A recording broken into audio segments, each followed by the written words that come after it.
Good evening and welcome to Emirates News, coming to you from Dubai. Your news, your business and your sport are all on the way. But first, the headlines tonight. The Vice President reviews the UAE's efforts to reinforce its food and water security. The chairman of the Dubai Sports Council chairs a meeting of the Council's Board of Directors to review the strategic plan for 2021 to 2030. In the business, a little later tonight, Dubai Tourism announcing the official resumption of economic activities, including events, local meetings, incentives, conferences and exhibitions. And in the sport tonight, most of the IPL teams have now touched down in the UAE. The cricketing squads now have to undergo mandatory quarantine for a week before they can prepare for the start of the tournament next month.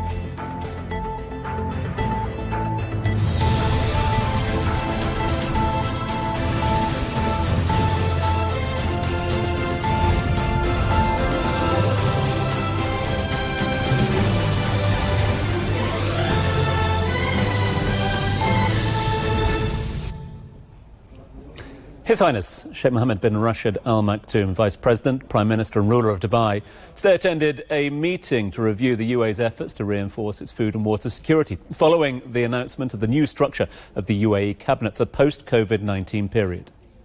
The meeting was attended by Dubai Crown Prince, His Highness Sheikh Hamdan bin Mohammed bin Rashid Al Maktoum.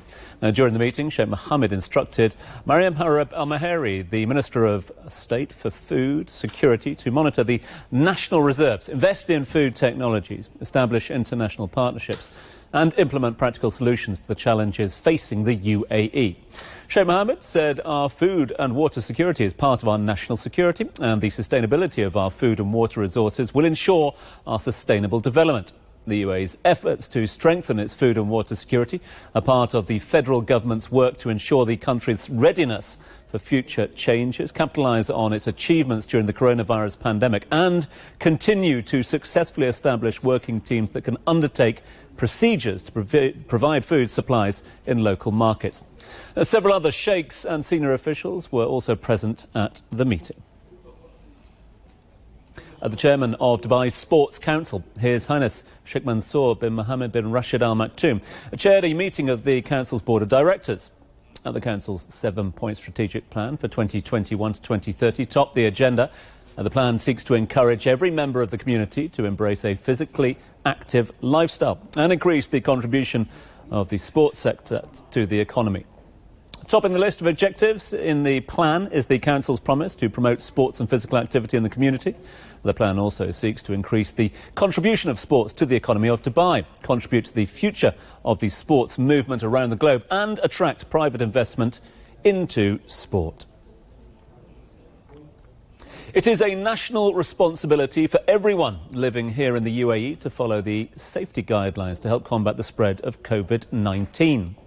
Now, that is the message conveyed by the official spokesperson for the UAE Health Sector, Dr. Farida Al-Hassani, who says that the recent surge in new coronavirus cases is the direct result of some people's blatant disregard to practice preventative measures such as wearing face masks, social distancing and avoiding any kind of large gatherings.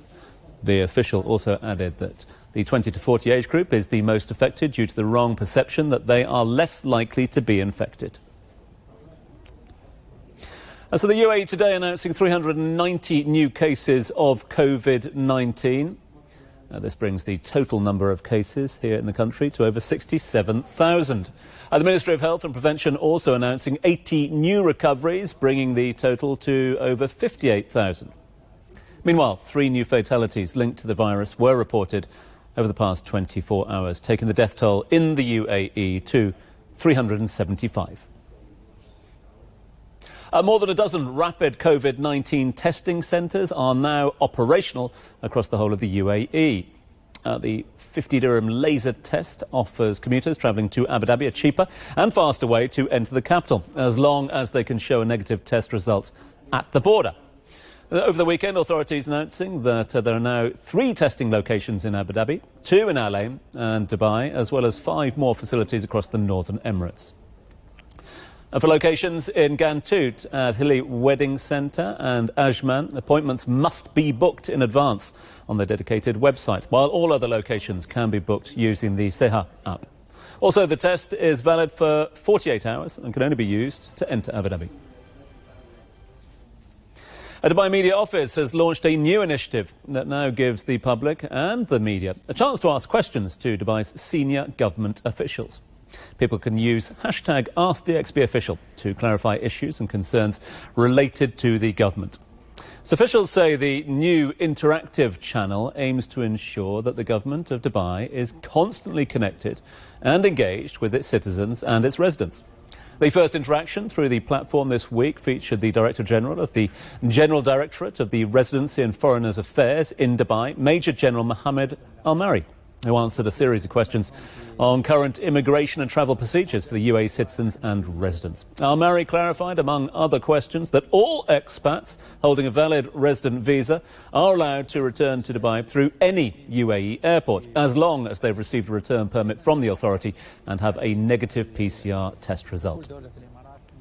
From now on, every week, answers to selected questions using hashtag AskDXPOfficial will be posted on Dubai Media Office's social media channels. Authorities here in the UAE have denied another rumour about a family of 5 dying due to Covid-19. And SEMA has denied the validity of the news circulating on some television networks and social media platforms. Officials saying the story is fake, and the matter has now been referred to the Federal Emergency Crisis and Disasters Prosecution to take the necessary legal measures.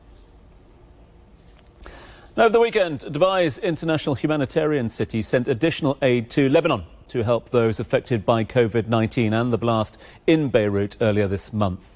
The relief included around 30 metric tons of aid, including around 12 tons of medical supplies from the World Health Organization, and 18 metric tons of hygiene kits from the International Federation of the Red Cross. Officials say Dubai will continue to support the relief efforts to ensure that proper assistance is being provided to the Lebanese, who are not only battling the virus, but also putting in efforts to rebuild their city after the Beirut port blast that killed 178, left 6,000 injured and displaced more than 300,000 people.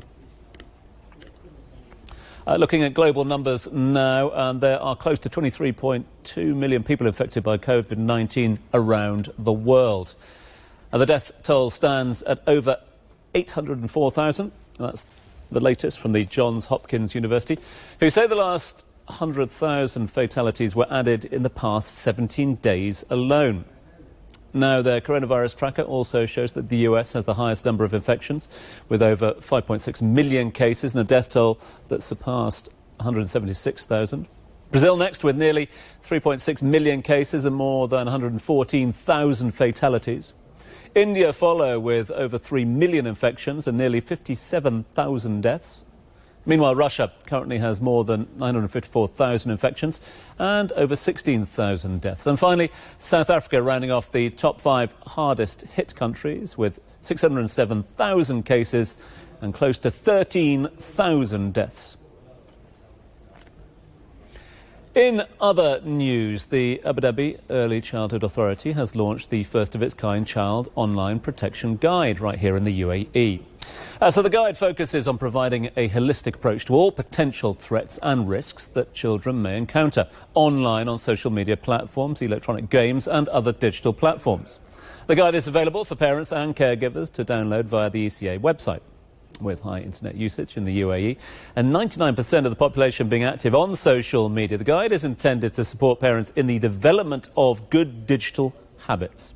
So the guide will help parents understand how they can guide their children by supporting safe, structured and healthy online activity from an early age. It also helps parents understand the potential risks of children using the internet and electronic games, such as cyberbullying and child abuse. The guide also provides information on dealing with problems and, of course, reporting them. At the Dubai Health Authority's newly launched pediatric intensive care unit in Dubai Hospital has begun receiving patients. So the unit was launched to enhance the services the DHA provides for children, especially those related to chronic disease.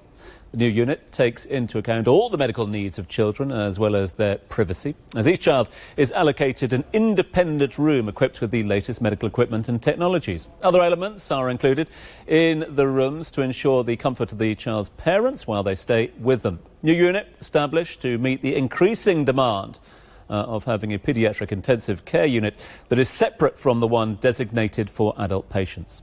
6 different specialties for children include pediatric tumours, kidney diseases, endocrine glands, diabetes, the digestive system and heart disease.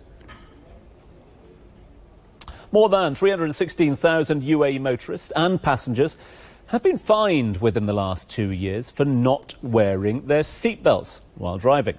Violators often don't consider how crashes can be fatal for passengers who aren't buckled up. Amal Al-Jabri reports. During a crash, a person will continue to travel forward at the speed the vehicle was traveling until something stops them. This could be the steering wheel, dashboard or windscreen. They might hit fixed objects or be run over or crushed by their own or another vehicle. That is, unless that person is restrained by seatbelt. Traffic authorities stress the importance of buckling up as it protects the driver and passengers from serious injuries and even death during a collision. However, there are individuals who still choose to not wear a seatbelt while driving, and they now have to pay a price. The latest figures released by the Ministry of Interior show that during the last 2 years, over 316,000 motorists and passengers have been fined for not buckling up while driving. According to the UAE federal traffic law, the fine for a driver and passenger not wearing a seatbelt or a child not being in a car seat is 400 dirhams per occupant and 4 black points registered on the driver's license. A total of over 123,000 drivers and more than 26,000 passengers were caught unbuckled during 2019. Last month, Abu Dhabi police recorded more than 22,000 offences against drivers who were caught violating the safety seatbelt law during the first 6 months of this year. The ministry is urging motorists to fasten their seatbelts whenever they're driving and their passengers as well for their safety. In fact, police say the fines against offenders are intended to force drivers and passengers to use the seatbelts so as to protect them from harm's way. Studies have shown that the use of a seatbelt reduces death risk by up to 50% in case of an accident for passengers in the front seats and between up to 75% for passengers in the rear seats. Also, when it comes to children, authorities say they too should wear seatbelts at all times. According to the UAE traffic law, children under 10 or less than 145 centimeters in height are not allowed to sit in the front seat of vehicles. Drivers allowing kids under the age of 10 to sit in the front seats face a fine of 400 dirhams. Traffic authorities reiterate that the little ones should be secured in a child seat and restrained by the seatbelt when being seated in the back of the vehicle.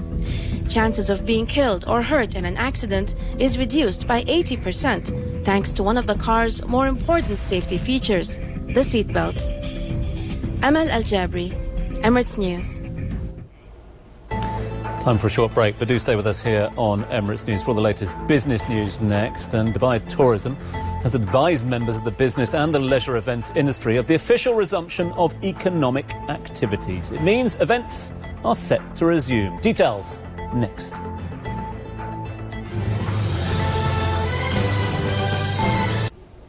Welcome back to Emirates News. Quick reminder of our top story here tonight. And the Vice President has reviewed the UAE's efforts to reinforce its food and water security and instructed officials to monitor national reserves, invest in food technologies, establish international partnerships and also implement practical solutions to the challenges facing the UAE.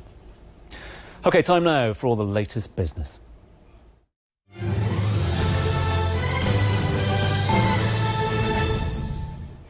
Dubai Tourism has advised members of the business and the leisure events industry of the official resumption of economic activities.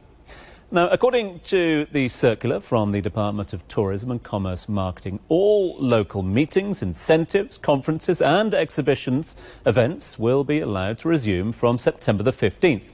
However, DTCM has made the distinction with international MICE events, which can restart from October the 1st. Leisure and other events can also recommence on September the 15th. The circular specifies that weddings and private social parties are still prohibited and will not be allowed until further notice. And the new procedure takes into account DTCM's existing precautionary guidelines on COVID-19. And passenger traffic at Dubai International Airport is increasing by 5% daily. That's according to the General Directorate of Residency and Foreigners Affairs in Dubai. As you heard a little earlier on, senior officials at the authority have answered a series of questions online as part of the Government of Dubai Media Office #AskDXP official initiative. This gives the public and the media a chance to ask questions to Dubai's senior government officials digitally.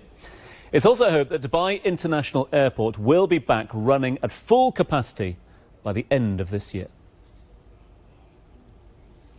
Customs transactions processed by Dubai Customs jumped 36% in the first 5 months of 2020 to reach 5.9 million compared to 4.4 million transactions in the corresponding period of 2019. So Dubai Customs has played a pivotal role in ensuring the continuity in the global and local supply chains amid the COVID-19 pandemic. Customs inspection and clearance operations at sea, air and land entry points have been running around the clock to ensure smooth flow of cross-border trade, as well as make sure goods shipments and medical supplies are delivered on time to consignees. This has been possible thanks to the advanced technology infrastructure which Dubai Customs has built over the years. Customs transactions are being processed electronically through Mirsal2, a state-of-the-art clearance system that has helped in more efficiency in customs work, including automatic approval and clearance of about 97% of no-risk consignment transactions in 2 minutes without any human intervention. In terms of customs inspection and examination of goods, business has went undisrupted despite the lockdown, which helped secure society and economy against legitimate trade activities and smuggling of prohibited and hazardous items.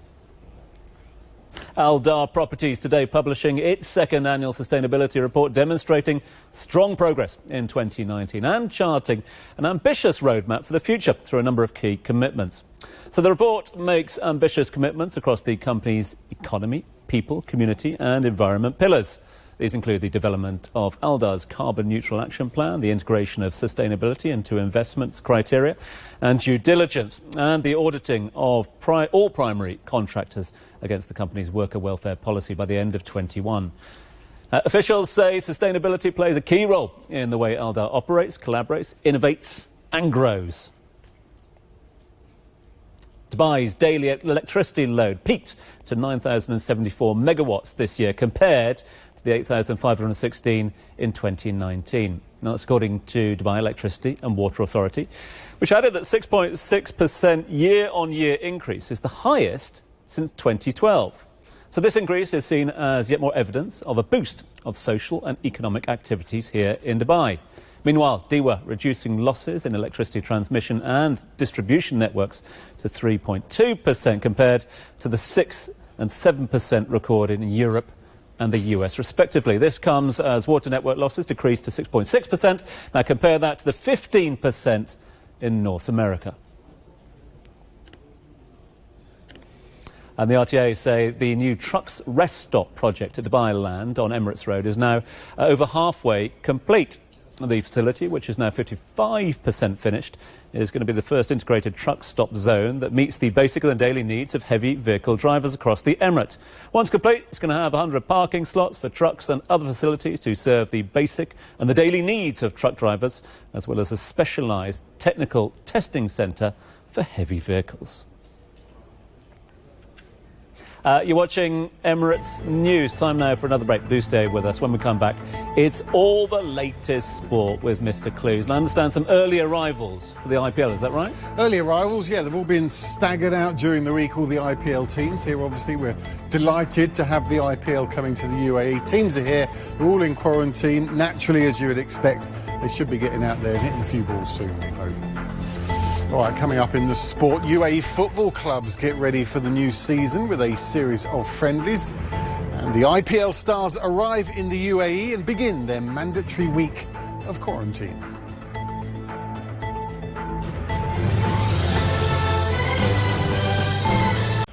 Welcome back to Emirates News. Reminder of our top story here tonight. And the Vice President has reviewed the UAE's efforts to reinforce its food and its water security and instructed officials to monitor national reserves, invest in food technologies, establish international partnerships and implement practical solutions to the challenges facing the UAE.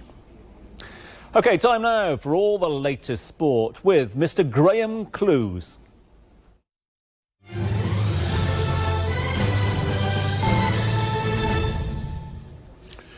OK, cricket first, and the teams are arriving in the UAE for the IPL season that starts in September. Only a couple of teams haven't landed yet, and they are due in later tonight. For those that have, most have been documenting their journey to the UAE and the precautionary measures they have to undergo. Every player and member of staff has already been through a COVID test before boarding their planes. They are having further tests on arrival and will now quarantine for at least 6 days before they can be assessed and allowed to leave their hotels and take part in team practice sessions. The IPL was moved to the UAE after the pandemic situation in India made it impossible to safely stage the event there. Dubai, Sharjah and Abu Dhabi cricket grounds are sharing the fixtures that will be played without spectators. The first matches are on September the 19th and the final is set for November the 10th. Golf and the race to Dubai is in Wales for the second event in a row, and the Wales Open is now drawing to a close. Now, since mid-July, all Race to Dubai events have been held across the UK following extensive season replanning due to the global pandemic. Next week will be the UK Championship at the Belfry, and then the tour will spend September mostly in Spain and Portugal. At the halfway point of the final round today, 12 players were all within 2 shots of the lead. Football and UAE clubs are playing friendly fixtures against each other as the new season of professional football is now just 10 days away from kicking off. Al Wada, Al Ain, Al Dhafra and Banias have got together to create a mini tournament of friendly fixtures. This was last night where Fahad Hadid's goal on 67 minutes saw Al Ain beat Al Dhafra. Up the road last night too, Al Wasl beat Fujairah by a single goal as the teams step up preparations for the new season. And 6 games are scheduled to be played in the first weekend of September, and they will all be from the first round of the Arabian Gulf Cup, with the league set to start the week after. Kicking off at 7 p.m. on the 3rd of September, Al Jazeera will be away at Kalba, while Shabab Al Ahly, who were 6 points clear at the top of the league table when the season was declared abandoned, and they are at home against Al Dhafra. And then at 9:30 p.m, Ajman will drive across country to face Fujairah on the east coast. The next day, Banias also have a lengthy drive to play Hatta. Khor Khan will go to the Hazar bin Zayed Stadium to play Al Ain, and then in the later kick-off, Al Wasl will drive south to Abu Dhabi to take on Al Wada. But tonight, global football attention is on the final of the UEFA Champions League. And despite their huge resources and star talent, this is the first time French giants Paris Saint-Germain have ever reached the showpiece fixture in European club football.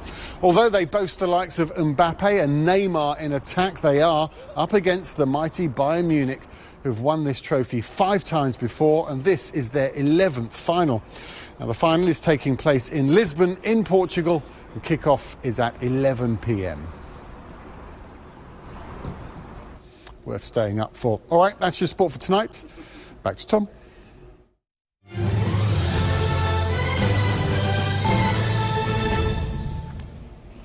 It's great staying up for that one, that's for sure. Now, if you're looking for your next outdoor spot to work out and enjoy time with the family, well, Dubai Municipality is recommending Al Qusays Pond Park. Tweet posted by the Dubai Media Office shows that it's a perfect and safe destination for outdoor workouts. What's more, the park features a 2-kilometre jogging track, various playgrounds, children's areas and shady, relaxing spots. All safety measures are in place, but remember, we have to play our part as well. So that would mean no large gatherings at this or any parks across the country. And finally tonight, a pair of glasses belonging to Mahatma Gandhi has sold at a UK auction. Now, is this the end of a curious turn of events after an envelope containing them was left hanging out of an auction house's letterbox just a few weeks ago? The glasses were handed in to the auctioneers by a man whose uncle had been given the glasses by Gandhi during the 1920s. At no point in the last century did anyone in the family think they were worth anything. Well, they were wrong, as the gold-coloured wire spectacles finally went under the hammer over the weekend for just over $340,000. That's it for tonight. Please do follow us on Twitter. We are at Dubai1TV, and to comment on any of our stories, just use the hashtag, which is Emirates News. Make the most of what's left of the long weekend. We'll be back again tomorrow around about the same time. But for now, from all the team here at Emirates News, it's night-night.